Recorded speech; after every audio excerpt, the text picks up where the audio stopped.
আল্লাহ বলেন আমি দুনিয়াতে আমার আদেশ বাস্তবায়নের জন্য লিইজরাই আহকামিল্লাহি ওয়া তানফীযি আওয়ামিরিল্লাহ, আল্লাহর আদেশ আল্লাহর নিষেধ জমিনের বুকে পালন করার জন্য মানুষকে আমি খলিফা বানিয়েছি। কার কথা? চুরি করলে হাত কেটে দাও, কার আইন?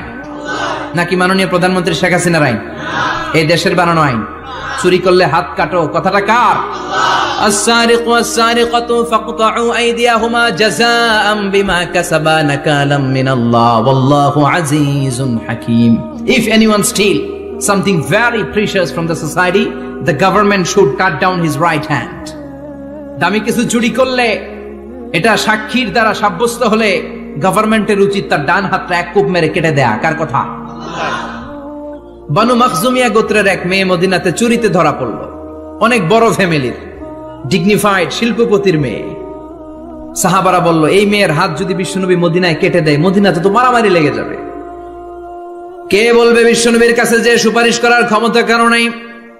বিশ্বনবীর পালক পুত্র ওসামা বিন যায়েদ, যায়েদ ইবনে হারেসা, তার ছেলে ওসামা পালক পুত্রের ছেলে, তাকে বিশ্বনবী বড্ড ভালোবাসতো। তার উপাধি হলো হুব্বু রাসূলিল্লাহ, বিশ্বনবীর ভালোবাসা। সবাই বলল ওসামা আমরা যে বলতে পারবো না, তুই যে নবীরে সুপারিশ কর। ও নবী, যদিও চুরি করেছে মেয়েটা, সাব্যস্ত হয়েছে, কিন্তু আপনি মাফ করে দেন, হাত কেটে দিয়েন না। ওসামা যে বলে নবী হাত কেটে দিয়েন না। বিশ্বনবীর চেহারাটা আগুনের গোলার মতো লাল হয়ে গেল। বিশ্বনবী বললেন ওসামা এটা আল্লাহর আইন, সুপারিশ করার সাহস তোর বুকের ভিতরে দিল কে? কে দিয়েছে স্পর্ধা? লাউ আন্না ফাতিমাতা বিনতে মুহাম্মদ সারাকাত লাকাতা মুহাম্মাদুন ইয়াদাহা। এই মেয়ে তো দূরের কথা, আমার কলিজার টুকরা, নয়নের পুটুলি, জান্নাতি নারীদের সর্দারণী আমার মেয়ে ফাতেমাও যদি চুরিতে ধরা পড়ে, আমি তলোয়ারটা বের করে ফাতেমার হাত কেটে দিতে এক সেকেন্ডও দেরি করব না। কারণ আইনটা কার? চিল্লায় বলেন কার? এজন্য বাংলাদেশে চুরি চামারি আছে না নাই? হাজার হাজার কোটি টাকা উধাও হয়ে যায়, আছে না নাই? আমাদের মাননীয় প্রধানমন্ত্রী যদি এই নিয়ম করে দেয়, যারাই চুরি করবে হাত কেটে দেয়া হবে। বাইতুল মুকাররমের স্কয়ারের সামনে হাত কেটে দেয়া হবে।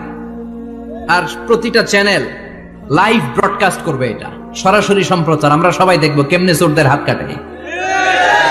এই নিয়ম যদি আমাদের মাননীয় প্রধানমন্ত্রী করে দেয়, দেশে আর চোর খুঁজে পাওয়া যাবে? কথা কন। তবে এই চোর লাউ চোর, ডাইল চোর, মুরগি চোর না, যারা হাজার কোটি টাকা মেরে দেয়। এক সিগনেচারে দেশের 10,000 কোটি টাকা নাই, চিল্লায় বলো ঠিক কিনা? এই চোরদের বিচার যদি করা যেত, তাহলে এই দেশে আর দুর্নীতি থাকতো না। দুর্নীতি দমন কমিশনের দরকার হতো না। মন্ত্রীদের রাতের ঘুম হারাম হতো না। এটা মদিনার সমাজ হয়ে যেত, শান্তির বাংলাদেশ হয়ে যেত, ঠিক কিনা? এজন্য আল্লাহ বললেন গোলাম, এই জমিনের ভেতরে চুরি করলে হাত কেটে দিবা, জিনা ব্যভিচার করলে ডেথ পেনাল্টি, ক্যাপিটাল পানিশমেন্ট, মৃত্যুদণ্ড, সর্বোচ্চ শাস্তি, ঠিক কিনা? এজন্য ইসলাম দিয়ে যদি আইন কায়েম করা হয়, 24 ঘন্টার আলটিমেটামে সব বিচার হয়ে যাবে, যেরকম, ঠিক কিনা? ইসলাম বলে চোরের হাত কেটে দাও। জিনা ব্যভিচার করলে ডেথ পেনাল্টি, সৌদি আরবে হেড অফ করে, গলা কেটে ফেলে। বাংলাদেশেও যদি এটা করা যেত, খবর হয়ে যেত, আর কোন ধর্ষক বাংলার জমিনে জন্মাতো না, চিল্লায় বলো ঠিক কিনা? আল্লাহ বলেন আমি মানুষকে খলিফা বানিয়েছি আমার এই হুকুম আহকাম গুলো বাস্তবায়নের জন্য। সব সৃষ্টিকুলের মধ্য থেকে মানুষকে আমি বানিয়েছি আশরাফুল মাখলুকাত। আবার মানুষকে বানিয়েছি আমি আমার খলিফা। আবার মানুষের চেহারাটা আমি আল্লাহ সব চাইতে সুন্দর করে তৈরি করেছি। সুবহানাল্লাহ।